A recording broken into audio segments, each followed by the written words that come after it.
एक साल तक अपने घर को नहीं गए।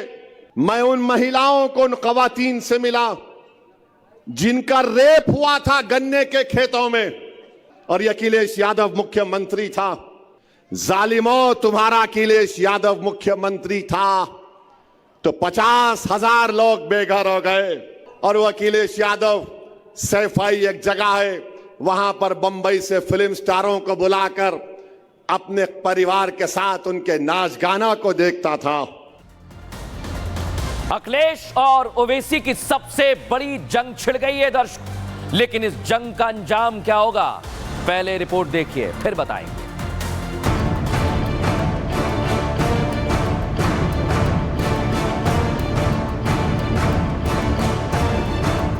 हैदराबाद के भाईजान असदुद्दीन ओवैसी ने एकदम से अपना ट्रैक चेंज कर दिया है। अब तक बीजेपी को टारगेट करने वाले ओवैसी अचानक से अखिलेश यादव के खिलाफ बल्लेबाजी करने यूं ही नहीं आए हैं। उसके पीछे वजह मुस्लिम वोट बैंक है, क्योंकि अचानक से 2013 की मुजफ्फरनगर दंगों का जिक्र करना, वो भी महाराष्ट्र में, कोई संयोग नहीं बल्कि प्रयोग है। 2013 में अखिलेश यादव उत्तर प्रदेश के चीफ मिनिस्टर थे और चीफ मिनिस्टर रहते हुए मुजफ्फरनगर का फसाद हुआ। 50,000 लोग बेघर हो गए। कितने? 50,000। 8-8 महीने, एक साल तक अपने घर को नहीं गए। अखिलेश यादव सैफई एक जगह है, वहां पर बंबई से फिल्म स्टारों को बुलाकर अपने परिवार के साथ उनके नाच गाना को देखता था। दंगों का जिक्र करने के पीछे मुस्लिम वोट बैंक है, क्योंकि दंगों में मुस्लिम वर्ग के लोगों की भी मौत हुई थी। और अखिलेश यादव ने जो पीडीए वाला नारा दिया है, उसको गलत साबित करने और खुद को मुसलमानों का रहनुमा बताने की कोशिश ओवैसी की तरफ से की जा रही है। और ये अखिलेश यादव मुख्यमंत्री था। जालिमों, तुम्हारा अखिलेश यादव मुख्यमंत्री था तो 50,000 लोग बेघर हो गए। अब अखिलेश पर हमला करने के बाद खाई बढ़ती दिखाई दे रही है, और जिस तरह से ये वोट वॉर शुरू हुआ है, उसके बाद बीजेपी भी चुटकी ले रही है।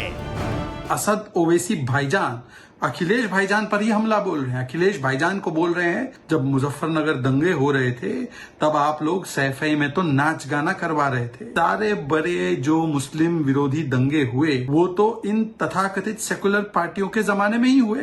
देखिए, ओवैसी जी की जो मानसिकता है, मुझे लग रहा है बीजेपी से प्रेरित है, क्योंकि इस तरीके की जो वार्ता है वो सिर्फ और सिर्फ बीजेपी के लोग करते आए हैं, और मुझे लग रहा है उसका असर जो है वो ओवैसी पर पूरी तरह से चढ़ गया है। हालांकि ये लड़ाई पहली बार देखने को नहीं मिली है, जब दोनों ने एक दूसरे पर बार पलटवार किया हो। कई बार कई चुनावों में ये अदावत देखने को मिली है।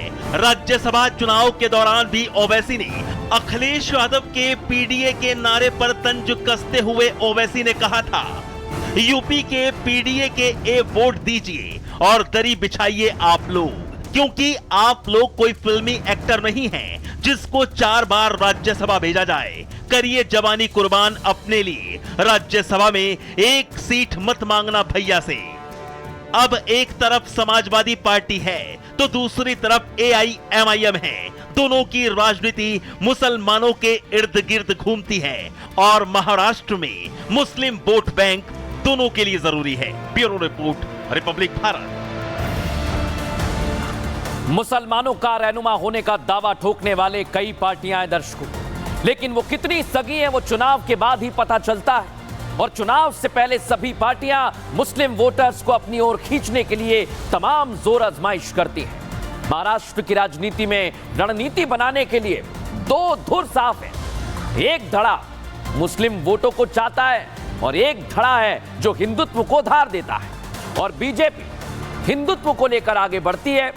बटेंगे तो कटेंगे का नारा लेटेस्ट एग्जाम्पल है, लेकिन असली लड़ाई तो मुस्लिम वोटर्स की है, क्योंकि महाराष्ट्र में एम फैक्टर काफी अहम है, और उसी के लिए ओवैसी और अखिलेश आमने सामने आ गए दर्शक। लेकिन आज मैं आपको बताता हूं कि ये मुस्लिम वोट बैंक क्यों जरूरी है, क्या इसका पीछे का कारण है। आइए जरा आपको दिखाते हैं। ये देखिए, महाराष्ट्र की कुल आबादी 11 करोड़ 24 लाख है दर्शक। महाराष्ट्र में मुस्लिम आबादी 1.3 करोड़ के आसपास है। और महाराष्ट्र में मुस्लिम वोट 11.56% है, इसी पर नजर है। प्रदेश में दलित वोट बैंक का आंकड़ा है 13% और 288 में से 38 सीटों पर 20% मुसलमान है। 9 सीटों पर मुस्लिम आबादी करीब 40% है दर्शक। मुंबई की 100 सीटों पर 25% से ज्यादा मुसलमान है और इसीलिए तो मुस्लिम भाइयों के वोट पर नजर है, इसलिए एक दूसरे को फूटी आंख नहीं सुहा रहे। एक तरफ ओवैसी मुस्लिम वोटर्स को समाजवादी पार्टी में जाने से रोक रहे हैं, लेकिन ओवैसी की टेंशन उलेमा बोर्ड ने बढ़ा दी, क्योंकि उलेमा बोर्ड ने 17 शर्तों के साथ एमबीए का समर्थन का ऐलान किया। इतना ही नहीं दर्शक, मुसलमानों को 10% आरक्षण देने की बात भी कही और उलेमाओं की इन शर्तों को शरद पवार और कांग्रेस से सहमति दी जाती है और बोर्ड के इसी कदम से ओवैसी का मुस्लिम वोट बैंक खिसकता हुआ, बढ़ता हुआ नजर आ रहा है।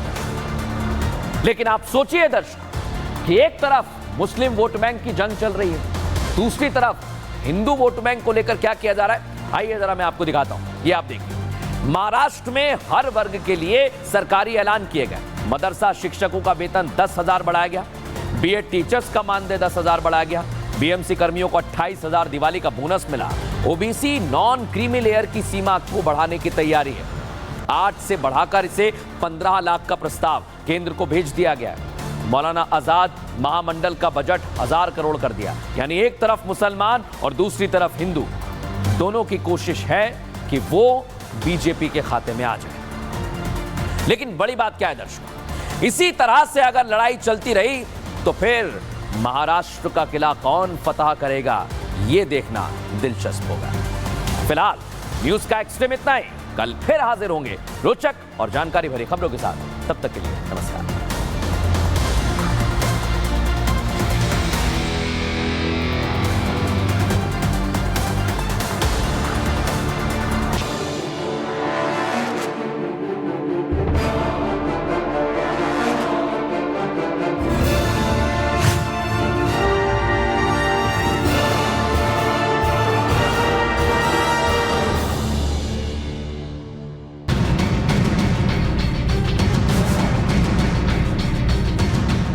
कहते हैं इतिहास सच्चाई पर आधारित अतीत और वर्तमान के बीच एक सेतु है, लेकिन झारखंड के कितने लोगों को यह एहसास होगा कि जो इतिहास हम पढ़ते हैं वो वर्तमान के भविष्य में खुलने वाली खिड़की है।